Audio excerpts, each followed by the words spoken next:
Having taken a look at the Wltoys Vortex A959B, the high power for such a compact RC left me rather impressed, and it turned out to be a decent buggy for general use. Although if you're after something a touch bigger yet are on a budget, then this could be ideal.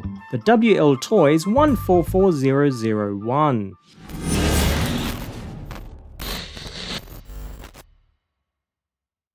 Whereas the A959B we've previously taken a look at came in at the 1/18th scale market, what we have in the 144001 is a slightly larger model, being 1/14th scale. In essence, it's an A959 with a slightly larger frame and several hop-ups thrown in. With a top speed of 60 km an hour, on the spec sheet at least, it looks like a better buy.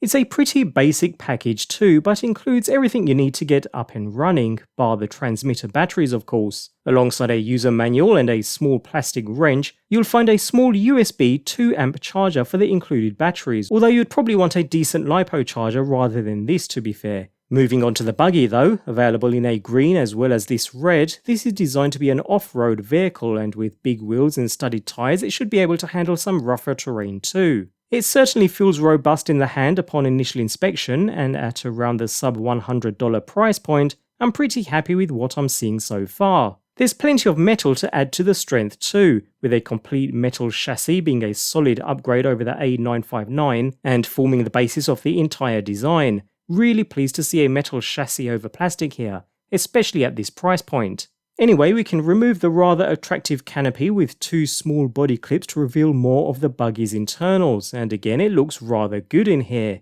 We find a plastic chassis brace down the centre of the buggy from front to rear. The plastic has some flex which should help absorb some of the bumps while running, and houses the unit's electronic speed control near the centre. Encompassed within a plastic housing, it's difficult to see what exactly it is, although probably a cheap unit that's enough to get the job done, with a small power button and a heatsink built into the top to help keep the system cool. This runs the oversized brushed 550 motor. The air-cooled unit is enough to take the buggy up to 60 km an hour in just a few seconds, well advertised of course. Although honestly, it just seems as though they just went for the biggest motor they could fit in this thing to call it a day. It is designed for a long life to improve the overall durability of the buggy though, although seems a little oversized and overpowered for the rest of the vehicle, so we'll need to see how this performs later. Talking of power, the unit can be purchased in a few configurations, one being with two 2S LiPo units included within the box. With a 3-hour charge time using the supplied charger, we get around a 7-minute runtime with each, which is pretty decent, and these fit into the battery tray on the opposite side of the buggy. Fortunately, this can be easily adjusted to cater for the batteries,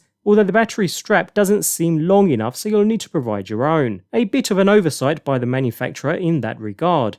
Anyway, if we remove a couple of screws from the rear of the centre brace, notice how there's no slipper clutch here. Instead, the motor's metal pinion gear meshes directly with a plastic spur gear. We'll see how this fares later. The spur connects to the buggy's rear gearbox with the rear differential hidden inside, connected to more metal components, namely the differential outdrives and metal dog bones leading down to the rear hub carriers. By removing the rear wheel, we can see the carriers, along with the lower suspension arms, are plastic in construction, although with metal axles and standard 12mm hex adapters, providing the ability to use a range of third-party wheel and tyre combinations. There are no bearings to be seen at the wheel end though, so care should be taken to oil these areas regularly or upgrade them to proper bearings instead. The camber links are adjustable though and lead up to metal shock towers, again adding to the vehicle's overall strength. With a rear spoiler mount attached, we find the rear shocks themselves also metal bodied with metal caps to match, and they certainly feel solid.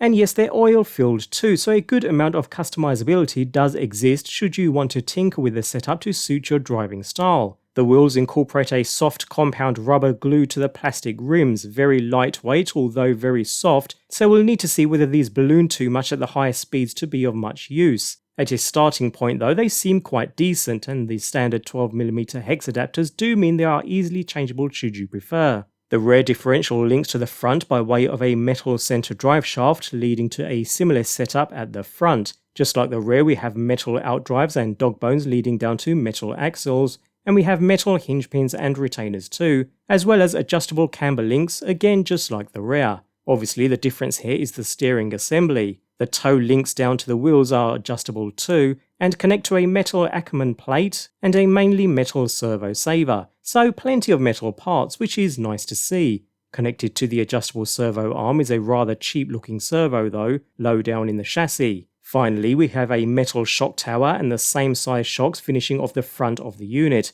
Again, these are also oil filled and they provide a nice level of bounce to the entire buggy. The front wheels are the same as the rear, albeit a little thinner, although I do notice quite a bit of slop at the front, more so than the rear, which is a little concerning, but we'll see how the steering system performs shortly. All in all though, it's a pretty impressive buggy considering the budget cost. Plenty of metal parts to add strength at the main areas of the buggy where you'd typically need it, and above all else there are plenty of spare parts available should you break anything, or should you wish to upgrade parts and really customize for your driving style. Moving on to the transmitter, well, it's a quite basic 2.4 GHz unit, but enough for the task at hand. Space for 4 AA sized batteries in the bottom and a pretty comfortable hand grip, with the throttle and brake trigger all being comfortable to use. We even have some foam around the steering wheel adding to that overall comfort, and feedback seems pretty good. Otherwise we have a power button alongside a mode button, which doesn't seem to be applicable to this particular buggy, with steering and throttle trim dials on the opposite side.